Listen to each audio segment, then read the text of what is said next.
Thanks, Phil, and thank you so much, David and Lisa, for stepping in there.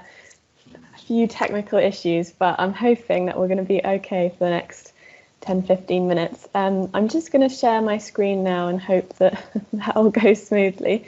But yes, so today I'll be just giving a brief reminder of what was in the Gravity Assist report, which was published by Office for Students in February of this year.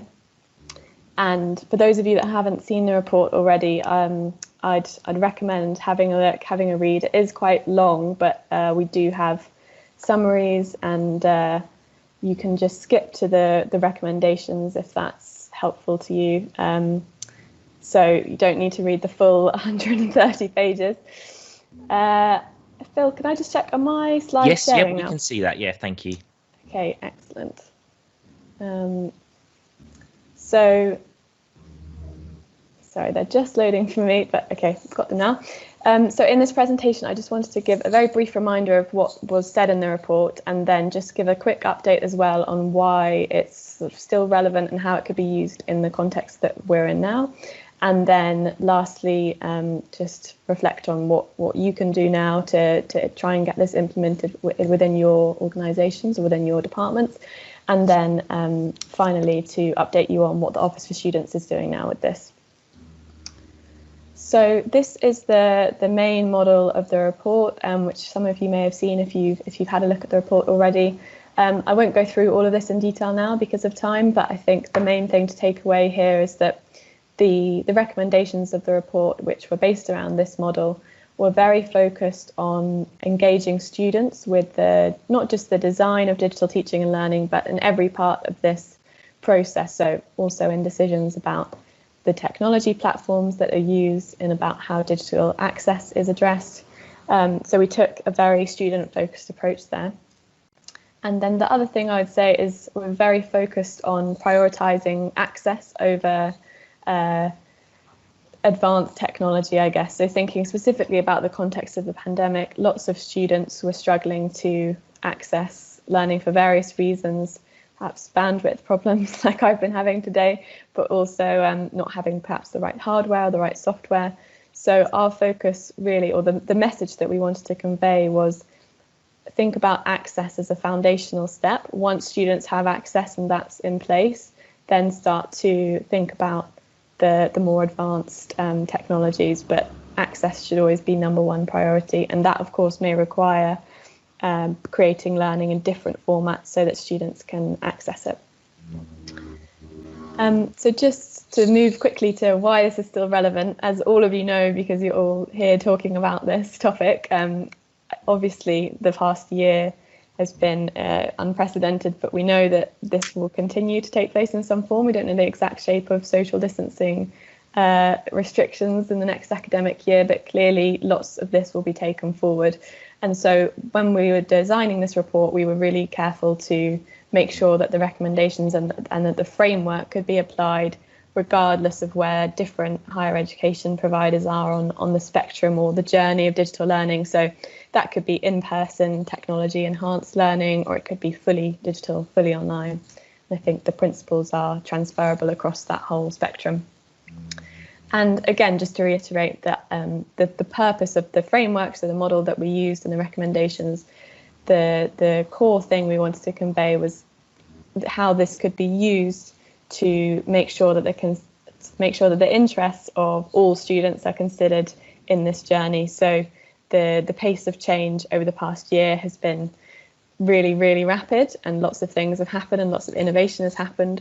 But how can we make sure that going forward, we're really taking into account the interests of all types of students, and that includes disabled students and mature students and so on. So just to move now to what you could do, and these recommendations are the short-term recommendations in the report. There are also detailed longer-term recommendations centered around the model, but I just wanted to pull these out because we designed these to be specifically for the next academic year. So again, I won't read through them all because I think they're quite self-explanatory, but just to pick out a couple. Digital skills, one of the things that we recommended was that students have an understanding of what digital skills they're going to need when they start their course in September. So if they're coming as first years or even at other stages of their university or college experience, they know what they need, and if possible they're also given resources or links to resources to develop those skills if they don't have them already. So it's about doing as much as possible before the course starts. And then just to pick out another one, involving students in designing teaching and learning. I'm sure that's been touched upon a lot already today, but I think not just at the beginning of the course, but also on an iterative basis throughout, making sure that you gain feedback from students about how their digital teaching and learning is going, but also trying to get to a stage of co-creation as well, which it can be really valuable when done in the right way. So finally, I wanted to quickly give an update on what the Office for Students is doing. So as I've said, our focus at the moment is really on promoting and encouraging adoption of the 6 actions that were on the previous slide as far as possible. And in addition to that, we're also doing some internal policy development work, which I can't really share too many details of at the moment, but broadly speaking, we're kind of considering what this means for our next strategy, which will be starting from next year and then up to 2025. And then finally, we're also really keen to build our evidence base about how this is being used. So it's been really exciting to hear a few examples already of organisations and departments that have used this as a framework to create an action plan for the future of digital learning in their organisation. So it might not be that they use every recommendation, but they've kind of pulled out a few, or they've used this model to just think through all of the different elements and make sure that they're all in place. So if any of you are on this call want to share any experiences of using it, or you've done similar things, then I'd be really keen to hear from you. And with that in mind, there's my email address here. If you have any other questions, or if you wanted to share something that you've done, then we'd be really keen to hear from you. I'll pause there and I'll stick around for any questions as well. Brilliant, thanks, Lara. That was really good. Okay, does anyone have a question they would like to ask Lara now? If so, if you could raise your hand, I think we do have time for a question. Robert's just put his hand up. If you just bear with me 1 second.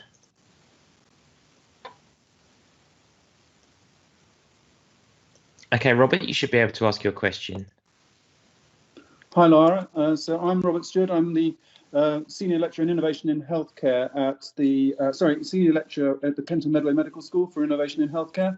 And one of our programs that we're trying to push forward at the moment is to develop the digitally enabled doctor of the future, i.e. the digitally enabled medical student.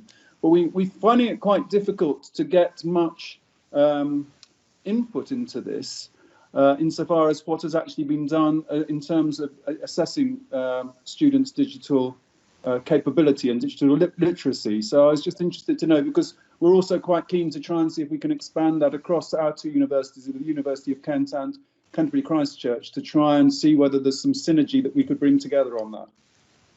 So that's my question. Thank you. Thank you. So can I just clarify, is the question about assessing digital skills in schools before students come to university? No, in university. Okay, so making it part of assessments across all subjects, not just in healthcare. Yeah, so my interest is obviously for the medical students, but it's actually broader than that. And I just wondered how many. So we're trying to do this as a voluntary assessment rather than as a formative assessment. And we've set out a toolkit, or we're calling it a toolkit, to see whether we can get our students to keep measuring their capabilities so that we ensure that they have the capability when they qualify as a doctor. But of course, it would be relevant for any student, I think, listening to these wonderful webinars that are being set up for us. Yeah, so absolutely. I think assessment of digital skills is an area that is clearly quite underdeveloped at the moment. It is quite unusual, I think, for universities to have consistent digital skills assessments in place. Having said that, in the report, we did include a couple of case studies of providers that have started to implement things like digital skills passports. So the idea is that students kind of build up a selection of certifications over the course of their degree, which they can then use to improve their employability afterwards. I guess it's less relevant in medicine because they know what they're doing, but that kind of thing I think we are starting to see more, and I think the case studies from the University of Sheffield, so that's worth having a look at how they did that. Thank you. We certainly have thought about the digital passport, and we wanted to do it every year so that we can map it and also tutor our pedagogic contribution to the actual needs that they have identified. Yeah. Brilliant. Thank you, Robert, and thank you, Lisa, as well. Okay, in the interest of keeping to time, we're going to move on to the next speaker, if that's okay. But if Lara, there may be some more questions in the chat. If you could have a look in there, just to be on the safe side. But thank you, and thank you so much for persevering with the technical difficulties. That must have been so stressful. So thank you very much.